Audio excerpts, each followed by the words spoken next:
নমস্কার বন্ধুরা, সাথে ভিলেজ ফুড চ্যানেলে আপনাদের সকলকে অনেক অনেক স্বাগত জানাই। বন্ধুরা, আজকে আমি আবার চলে এসেছি আপনাদের সাথে একদম অন্যরকম একটা রান্নার রেসিপি ভিডিও শেয়ার করার জন্য। তো আপনারা দেখতে পাচ্ছেন আমার হাতে এখানে রয়েছে মৌরলা মাছ।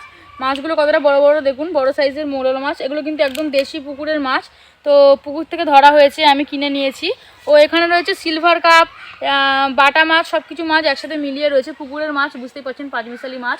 তো আমি আজকে এই মৌরলা মাছের কাঁচা তেঁতুল দিয়ে একটা রেসিপি বানাবো, ও পেঁপে দিয়ে সিলভার কাপ, ওই সব রকম মাছের একটা দারুণ রেসিপি বানাবো। আপনারা প্লিজ পুরো ভিডিওটা একটু দেখবেন, আশা করি আপনাদের ভালো লাগবে। তো চলুন বন্ধুরা, এখন তেঁতুল গাছের দিকে যাওয়া যাক। আমরা এখন তেঁতুল পেড়ে নেবো, কারণ মৌরলা মাছের এই রেসিপিটার জন্য কিন্তু তেঁতুল দরকার। বন্ধুরা, আমি চলে এসেছি তেঁতুল পাড়তে। আমার হাতে এই যে একটা বড় আঁকুশি রয়েছে, লাঠির মাথায় কাঠ বাঁধা রয়েছে, ও একটা ঝুড়ি নিয়ে চলে এসেছি তেঁতুল পাড়ার জন্য। তো গাছে দেখুন, গাছে কিন্তু তেঁতুলে ভরে গেছে, প্রচুর তেঁতুল হয়েছে। আমি কিছু তেঁতুল পেড়ে নেবো।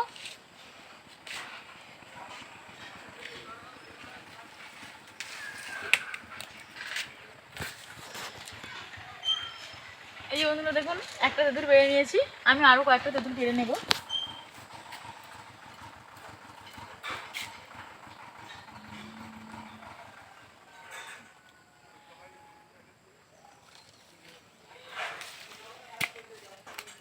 ঝুড়িতে পড়েও বন্ধুরা বাইরে পড়ে যাচ্ছে তেঁতুলটা। এই সাইডের দিকে প্রচুর তেঁতুল হয়ে রয়েছে, আমি এগুলোতে একটু পেড়ে নেব।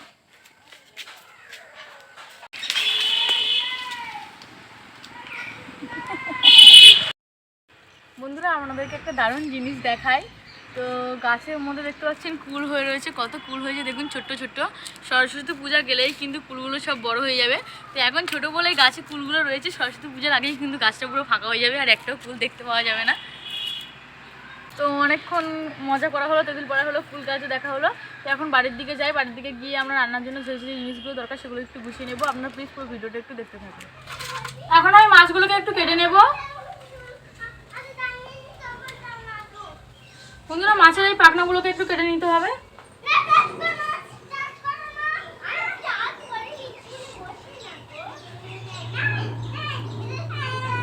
মাছের মাথাটা এখান থেকে একটু এভাবে দুমড়ে দিলে কিন্তু কাটা হয়ে যাবে।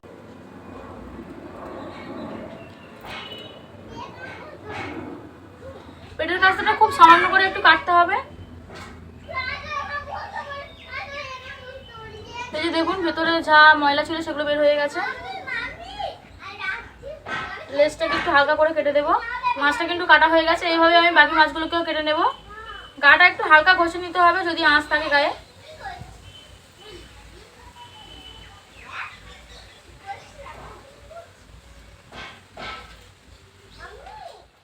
আমি এখানে পেঁপে পেড়ে নিয়েছি, জ্যান্ত মাছের যে রেসিপিটা বানাবো তার জন্য দুটো পেঁপে। তো আমি আজকে রেসিপিটা পেঁপে দিয়েই বানাবো। ও মৌরলা মাছের যে টক ঝাল রেসিপিটা আমি বানাবো তার জন্য আমি এখানে তেঁতুল পেড়ে রেখেছিলাম, এবং আমার যে যে উপকরণগুলো দরকার সেগুলোকে আমি একটু কেটে নেব। আমি একটু পেঁয়াজ কেটে নেব।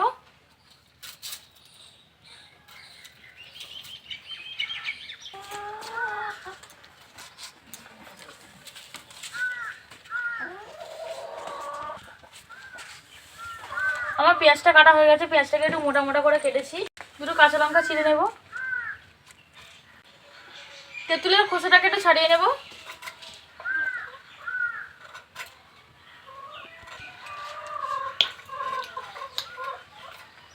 বন্ধুরা, কাঁচা তেঁতুল কিন্তু জিভে জল জলে আসছে, দেখেই খুব সুন্দর কিন্তু তেঁতুলের গন্ধ বেরোচ্ছে। বন্ধুরা, আমার মৌরলা মাছের টক ঝালের জন্য আমার পেঁয়াজ দরকার, কাঁচা লঙ্কা, তেঁতুল, রসুন, আদা। তো আমার এই উপকরণগুলো গোছানো হয়ে গেছে। এখন আমি মাছের যে ঝোল দেওয়া বানাবো পেঁপে দিয়ে, তার জন্য যে উপকরণগুলো দরকার সেগুলোকে একটু কেটে নেবো। আপনারা প্লিজ পুরো ভিডিওটা একটু দেখতে থাকুন। প্রথমে আমি পেঁপেটাকে কেটে নেব। পেঁপেগুলো দেখেছেন বন্ধুরা, পুরো একদম বড় সাইজের পেঁপে। মুখটা একটু বেশি করে কেটে বাদ দিয়ে দিলাম।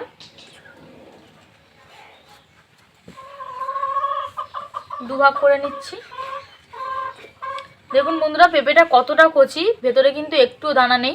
তো আমি এখন ছালটাকে একটু ছাড়িয়ে নেব। পেঁপের ছাল কিন্তু সবসময় একটু বেশি করে ছাড়াতে হয়, একটু বাঁধিয়ে বাঁধিয়ে ছাড়াতে হবে ছালটাকে। আমার পেঁপেগুলো সব কাটা হয়ে গেছে, এখন একটু ধুয়ে নিচ্ছি। পেঁপেগুলো সব ভালো করে একটু ধুয়ে নিয়েছি, এখন তুলে নেব। এখন আমি আলু কেটে নেব।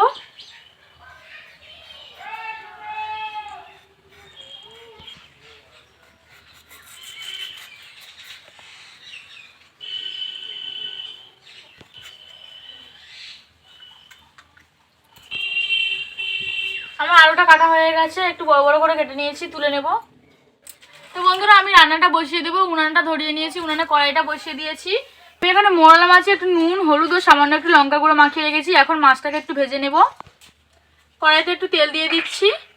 আমি এখানে মাছটা ভাজার জন্য সাদা তেল ব্যবহার করছি।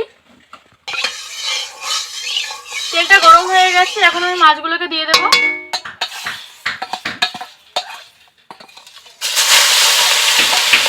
মাছগুলোকে একটু ভালো করে ভেজে নেবো। বন্ধুরা আমি একটু মাছগুলোকে এইভাবে ছাড়িয়ে দিচ্ছি, বেশি কিন্তু নাড়াচাড়া করবো না, তাহলে মাছগুলো ভেঙে যেতে পারে। মাছটা ভাজার আগে অবশ্যই তেলটাকে খুব ভালো করে গরম করে নিতে হবে। একটা সাইড খুব ভালো করে ভেজে নেওয়ার পর তারপর কিন্তু উল্টাতে হবে। মাছটাকে একটু উল্টে দেবো, এইভাবে উল্টে দিতে হবে। খুব সাবধানে কিন্তু উল্টাতে হবে, মাছগুলো যাতে ভেঙে না যায়, ভেঙে গেলে কিন্তু দেখতে ভালো লাগবে না। মাছটাকে খুব ভালো করে ভেজে নিয়েছি। বন্ধুরা দেখুন মাছগুলো কিন্তু একটাও ভাঙেনি। তো আমি এখন মাছটাকে একটু তুলে নেব। বন্ধুরা গরম ভাতের সঙ্গে এই মাছের টক ঝাল রেসিপি হলে কিন্তু খাওয়া একদম জমে যাবে।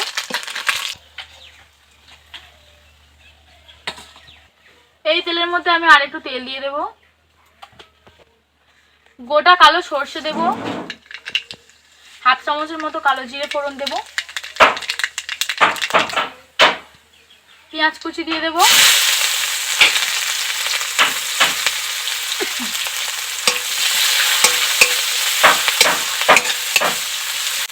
বন্ধুরা আমি এখানে যে তেঁতুলটা রেখেছিলাম সেই তেঁতুলটাকে একটু গ্রেট করে নিয়েছি, গ্রেটার দিয়ে ভালো করে ঘষে নিয়েছি, তেঁতুলের শাঁসটাকে বের করে নিয়েছি আটি ছাড়া। তো আমি এই তেঁতুলের শাঁসটাই তরকারিতে ব্যবহার করবো। আপনারা একটু ভিডিওটা প্লিজ দেখতে থাকুন, আশা করি আপনাদের খুবই ভালো লাগবে।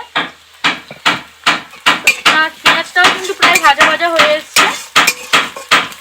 বন্ধুরা এই রেসিপিটাতে কিন্তু পেঁয়াজটা একটু কাঁচা কাঁচা ভাব থাকলেই ভালো লাগে খেতে। তো পেঁয়াজটা হালকা ভেজে নিয়েছি। আমি এর মধ্যে আদা রসুন পেস্ট দিয়ে দেবো। আদা ও রসুন একসাথে একটু বেটে রেখেছিলাম, 1 চামচ আদা রসুন বাটা। একটু ভালো করে ভেজে নেব।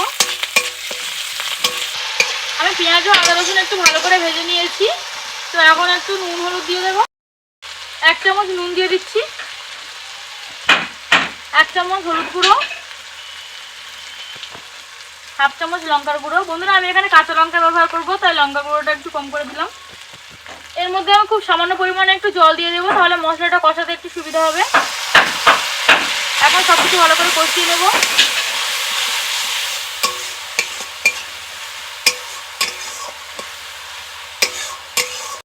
বন্ধুরা দেখুন গ্রেভি থেকে কতটা সুন্দর তেল ছেড়ে দিয়েছে, আমার মশলাটা খুব ভালো করে কষানো হয়ে গেছে। আমি এখানে যেহেতু তেঁতুল ব্যবহার করবো, খুব সামান্য পরিমাণে একটু চিনি দিয়ে দিচ্ছি, এতে টেস্টটা একটু ব্যালেন্স হবে। এখানে যে তেঁতুলের শাঁস রেখেছিলাম, তেঁতুলের শাঁস দিয়ে দেবো, ভালো করে মিশিয়ে নেব।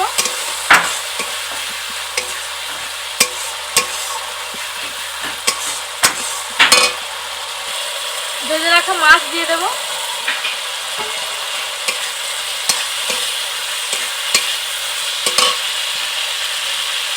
দুটো ছেঁড়া কাঁচা লঙ্কা। খুব বেশি নাড়াচাড়া করবো না, এর মধ্যে আমি 1 কাপ মতো জল দিয়ে দেবো।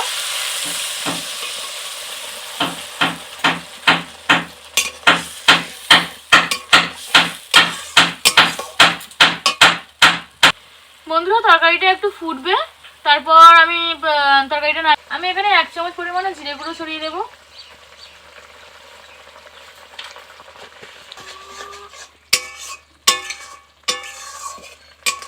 আমার রেসিপিটা প্রায় হয়ে গেছে, এখন আমি নামিয়ে নেব। রেসিপিটা দেখুন বন্ধুরা, দেখতে কতটা সুন্দর লাগছে। তো বন্ধুরা আমার মোরলা মাছের রেসিপিটা কিন্তু একদম কমপ্লিট হয়ে গেছে, দেখতে কতটা সুন্দর লাগছে দেখুন। তো এখন আমি জ্যান্ত মাছের রেসিপিটা বানিয়ে নেব। এই যে দেখুন আমি মাছের মধ্যে একটু নুন হলুদ ও একটু লঙ্কা গুঁড়ো মাখিয়ে রেখেছি। এখন মাছটাকে একটু ভেজে নেব।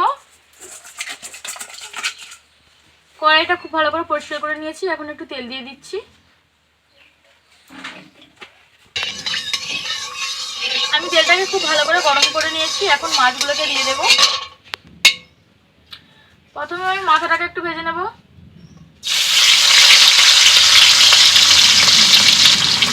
বাটা মাছের সাইজটা দেখুন বন্ধুরা কতটা বড়। বন্ধুরা বন্ধুরা আমার মাছগুলো ভাজা হয়ে গেছে, আমি এখন তুলে দেবো। খুব ভালো করে 2 সাইড লাল করে মাছগুলোকে ভেজে নিয়েছি।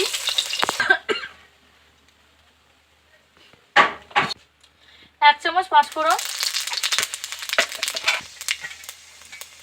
পেঁয়াজ কুচি হালকা করে একটু ভেজে নেব। আমি এই পেঁয়াজের মধ্যে কেটে থাকা আলু ও পেঁপে দিয়ে দেবো। বন্ধুরা আমি পেঁয়াজটা কাঁচা অবস্থা থাকতে এই সবজিগুলো দিলাম, কারণ এগুলো ভাজা হতে হতে পেঁয়াজটাও ভাজা হয়ে যাবে। একটু ভালো করে নাড়াচাড়া করে দেবো। সবজিগুলোকে কিন্তু অবশ্যই খুব ভালো করে ভাজতে হবে, কারণ পেঁপের একটা গন্ধ থাকে আঠালো, তো ভাজলে সেই গন্ধটা চলে যায়। 1 চামচ নুন দিয়ে দিলাম।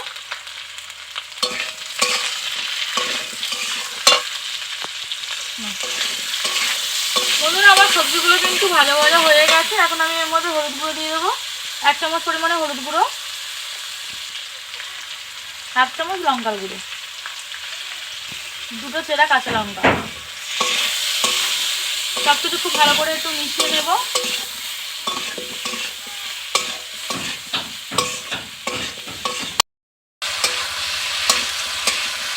সব কিছু খুব ভালো করে কষানো হয়ে গেছে। এখন আমি এর মধ্যে জল দিয়ে দেব। সবজিগুলো সেদ্ধ হতে একটু সময় লাগবে, তাই আমি 1 মগ পরিমাণে জল দিলাম। এখন আমি একটু ঢাকা দেব। বন্ধুরা তরকারিটা কিছুক্ষণ ফুটবে, ফোটার পর তারপরে আমি ঢাকাটাকে খুলবো। বন্ধুরা দেখুন আমার তরকারি ফুটে উঠেছে। আমার পেঁপে ও আলু কিন্তু খুব ভালো করে সেদ্ধ হয়ে গেছে। এখন আমি এর মধ্যে মাছ দিয়ে দেব। ভেজে রাখা মাছগুলো দিয়ে দিচ্ছি। মাছগুলোকে দিয়ে দিয়েছি। এখন আমি আর একটু ঢাকা দেব। মাছগুলো একটু কিছুক্ষণ ঝোলের মধ্যে থাকলে একটু মাছগুলোর মধ্যে রস ঢুকে যাবে, তো আমি একটু ঢাকা দিচ্ছি। আমি ঢাকাটাকে একটু খুলছি। বন্ধুরা আমি প্রায় 5 মিনিট পর ঢাকাটা খুললাম, তো মাছগুলো সুন্দর সেদ্ধ হয়ে গেছে। এখানে আমি একটু আদা ও জিরে একসঙ্গে বেটে রেখেছি, এই বাটাটাকে দিয়ে দেবো। জ্যান্ত মাছ ও পেঁপের সঙ্গে যদি এই জিরে ও আদা বাটা হয় তাহলে কিন্তু তরকারি খেতে খুব ভালো লাগে, টেস্ট আর একটু বেড়ে যায়। বন্ধুরা আমি আর একটু ঢাকা দিয়ে দেবো 1 থেকে 2 মিনিট, কারণ জিরে বাটা দিয়েছি, গন্ধটা উড়ে যাবে। 2 মিনিট পর আমি ঢাকাটাকে একটু খুলছি। বন্ধুরা জিরে বাটাটা কিন্তু দারুণ সুন্দর একটা গন্ধ বেরোচ্ছে। তো আমার আজকের এই রেসিপিটা একদম রেডি হয়ে গেছে। এখন আমি এটাকে নামিয়ে নেব। তো বন্ধুরা আজকের পেঁপে দিয়ে এই জ্যান্ত মাছের রেসিপিটা দেখুন, দেখতে কতটা সুন্দর লাগছে। জিরে বাটার কিন্তু দারুণ সুন্দর একটা গন্ধ বেরোচ্ছে। তো আপনাদের আজকে যদি এই দুটো রেসিপি পছন্দ হয় তাহলে অবশ্যই লাইক কমেন্ট শেয়ার করবেন এবং আমার চ্যানেলটিকে সাবস্ক্রাইব করে আমার পাশে থাকবেন। সবাই ভালো থাকবেন, সুস্থ থাকবেন। আর অবশ্যই এই দুটো রেসিপি বাড়িতে ট্রাই করে দেখবেন, কেমন লাগলো আমাকে কমেন্টে জানাবেন।